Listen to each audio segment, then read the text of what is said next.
A blessed morning to everyone.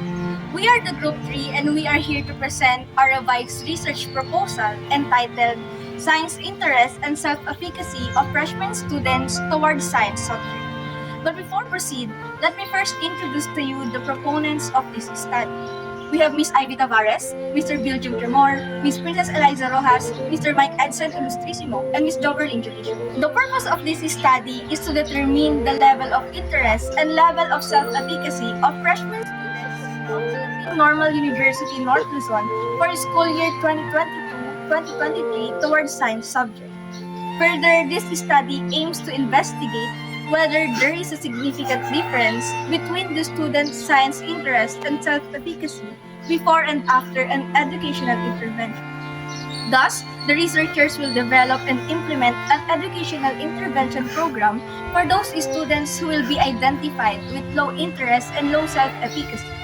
The results of this study can be utilized to develop, boost, and strengthen the interest and self-efficacy of the students towards science subject.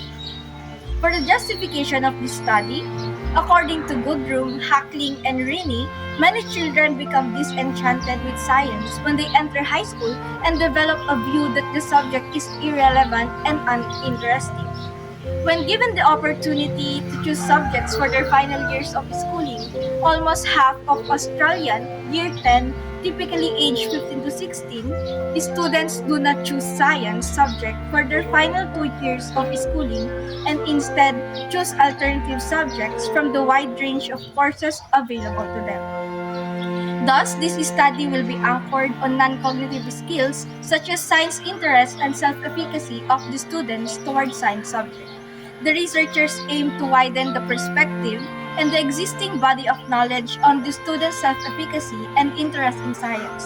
This study is worthy of investigation since after identifying the information or results of the pre-educational intervention, part of the study, the result can be utilized as a basis for formulating a plan of action for the educational activities to be applied as interventions that can develop and boost the student's science interest and self-efficacy, as well as to identify who among the students will undergo the educational intervention. For the research questions of the study, first, how are the respondents described in terms of their science interest and self-efficacy?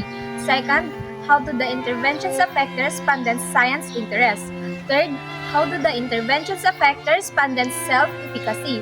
And lastly, is there a significant difference between the level of science interest and self-efficacy before and after an intervention of the respondents? And for the hypothesis of the research, the null hypothesis is that there is no significant difference between the level of science interest and self-efficacy before and after an interventions of the respondents. For the alternative hypothesis, there is a significant difference between the level of science interest and self-efficacy before and after an intervention of the respondents. For the review of related literature, in every nation, science is regarded as an essential subject for education since it advances higher education and other associated subjects' scientific understanding while also having cultural and economic value. Science education also adds to an expansion in science and technology knowledge. It is therefore concerning that there has been a global decrease in the number of students choosing to pursue science. In the study of 1A et al. 2018, it revealed that many students perform poorly in science and do not choose to pursue it and may not qualify to study science at university. The necessity to have a scientifically competent workforce and scientifically informed society has been connected to student study of science in the classroom.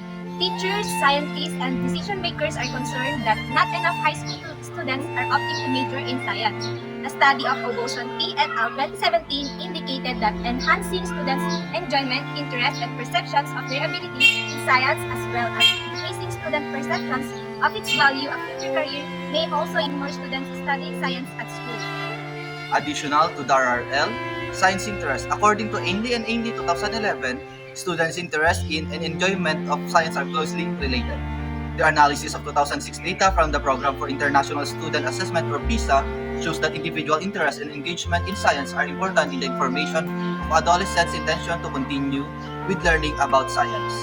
The development of personal interests, defined as the motivation to pursue an objective, is believed to be strongly related to subject choice and subsequent vocational choice. Ellsworth, Harvey, Bevis, Ainley, and published 1999. By mid to late adolescence, students are likely to have formed an enduring interest in activities in which they see themselves as competent and from which they expect to receive valued outcomes. For self-efficacy, students with a higher sense of science self-efficacy have more confidence in their ability, a greater willingness to successfully complete science tasks, and a stronger perseverance in completing difficult science tasks. In contrast, with low science self-efficacy, are more likely to give up on science tasks.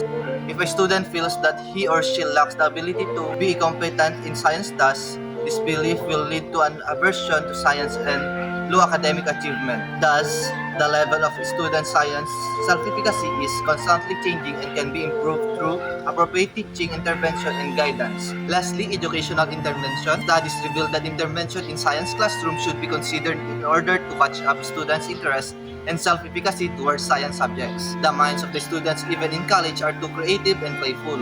So to judge their science interest and self-efficacy, science games were introduced. Fritas and Oliver, 2006, affirmed that the literature, as well as current research projects and efforts, demonstrate the increased interest in the use of games and simulation for educational purposes, particularly with regard to teaching curriculum subjects. Research design of this study, it will use a quasi-experimental research design employing the use of factorial design involving non-randomized control, pre-test, and post-test group design. As for the sample, the intended population of this study consists of all the first-year students of PNU North Luzon academic year 2022-2023. Further, the findings of the pre-intervention will be utilized to determine the intended sample of this study, that is the student who will be identified with low interest and low self-efficacy towards science subjects. Descriptive statistics will be carried out to achieve the set objective using a statistical software SPSS to calculate the means and standard deviation for classifying the students who have high to low interpreted mean. On the other hand, paired sample t-test will be used to compute the difference between pre-intervention and post-intervention scores of the students who have undergone the intervention programs. As for the instrumentation, the pre-existing instruments to be utilized by the researchers are adapted from Self-Efficacy and Metacognition Learning Inventory Science or SEMLES, a study of Anderson, Nation, and Thomas 2008, along with assessing the science interest, attitude, and self-efficacy of Catholic students at the preparatory, secondary, and university levels, a study of Said, Elmadi, Friesen, and Adam 2018. The aforementioned instruments will be administered through a 5-point Likert scale. For the self-efficacy instrument, 1 as never or almost never, 2 sometimes, 3 about half the time, 4 frequently, 5 always or almost always. While in the instrument for science interest, 1 as strongly disagree, 2 disagree, 3 neither agree nor disagree, 4 agree, and 5 strongly agree. For the procedural details, first, a permission letter will be secured for the participation of the first-year students of PNUNL for Term 1 AY 2022-2023 in the administration of the prepared questionnaires. Second, the permission letter will be signed by the course instructor and team leader and will be disseminated in each class to be signed by the class advisors and class presidents. Third, upon approval of the permission letter, the researchers will proceed in face-to-face administration of the questionnaire during the respondent's most convenient time.